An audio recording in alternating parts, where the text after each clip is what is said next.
Bienvenue à Retourner à Horizon avec moi, El-Beui. C'est un podcast quotidien sur le macro Bitcoin et les grands changements de pouvoir qui refont notre monde. C'est lundi 22 avril et bien sûr, nous rattrapons l'événement du halving. Cependant, avant d'entrer dans le vif du sujet, si vous appréciez Horizon, n'hésitez pas à vous y abonner et à le noter ou le commenter. Bonjour les amis, eh bien, cela s'est passé ce week-end comme prévu. Le 4e halving de Bitcoin a eu lieu, lançant le protocole dans la prochaine épopée. La politique monétaire algorithmique du réseau s'est ajustée comme prévu au bloc 1140 000, ramenant le calendrier d'émission pour l'argent le plus solide sur Terre à 3,125 bitcoins par bloc. Le halving a eu lieu tard vendredi soir sur la côte Est, mais s'est tout de même produit le 20 avril en heure UTC. En ce qui concerne le premier Satoshi produit dans chaque bloc de halving, les enthousiastes des ordinaux l'ont désigné comme le Satoshi épique. Aucun de ces Satoshis ultra rares n'a jamais été vendu. Il est donc difficile d'y mettre une étiquette de prix. Ce qui est différent maintenant, c'est que l'essor des ordinaux au cours de la dernière année a signifié qu'il y avait une valeur monétaire significative attachée à cet accomplissement. À l'approche du halving, beaucoup pensaient que ce Satoshi épique entraînerait une concurrence acharnée parmi les mineurs. Samedi s'est avéré être la journée la plus lucrative de tous les temps pour les mineurs. Environ 68 millions de dollars en frais ont été payés, écrasant le précédent record en une seule journée de 24 millions. Les frais étaient plus élevés que la récompense du bloc pour 104 des premiers blocs, la plus longue série de l'histoire. Il subsiste encore un certain nombre de points d'interrogation, mais toujours plus nombreux sont ceux qui s'interrogent sur ce que cette nouvelle ère de Bitcoin apportera. Le PDG de Binance, Richard Tong, a noté qu'il y a déjà eu une série d'événements significatifs qui pourraient stimuler l'adoption de Bitcoin. Bien que Tong soit optimiste quant au prix de Bitcoin, il a exhorté à la prudence. Pour l'investisseur milliardaire Mark Cuban, cette ère concerne tous les mineurs, mais pas pour la raison habituelle. Au lieu de cela, il est beaucoup plus intéressé par la façon dont l'exploitation de Bitcoin s'intègre dans une économie en rapide évolution. Il semble que le halving ait également marqué la fin de l'action baissière des prix, au moins à court terme.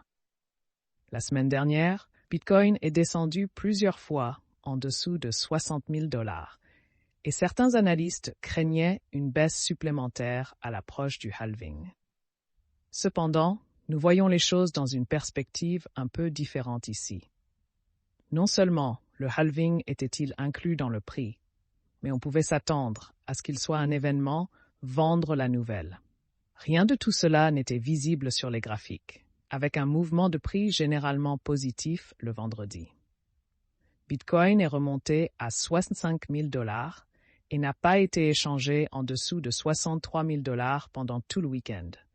Cela laisse encore beaucoup de distance à parcourir jusqu'au sommet historique, mais beaucoup sont soulagés de voir une action constructive sur les prix se maintenir pendant quelques jours. Au moment de l'enregistrement, nous sommes à 66,600 $, ce que les métalleux Bitcoin apprécieront certainement.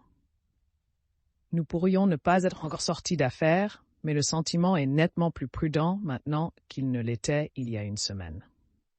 En fin de compte, tant que la volatilité baissera, le prix de Bitcoin se stabilisera à des niveaux plus élevés.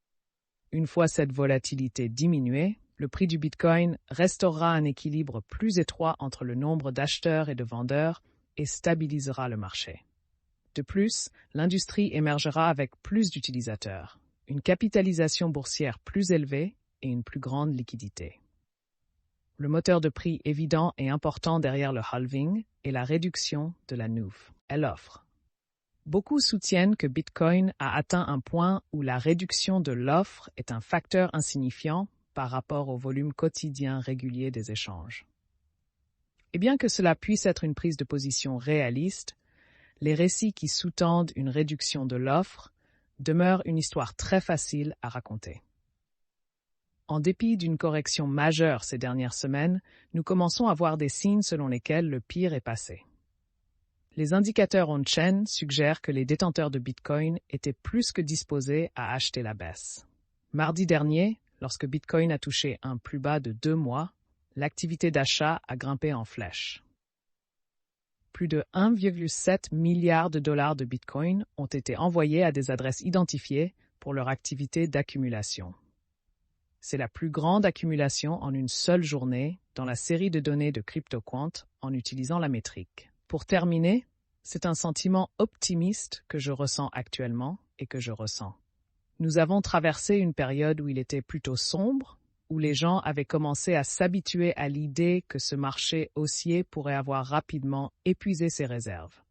Maintenant, dans l'ensemble, la conversation est beaucoup plus axée sur le fait qu'il s'agit d'une bonne opportunité d'achat. Encore une fois, un grand merci à mon sponsor pour l'émission d'aujourd'hui. Consultez le Bitcoin Ledger Nano. 5% de votre achat servira à soutenir le développement de Bitcoin. Prenez soin de vous et à très bientôt.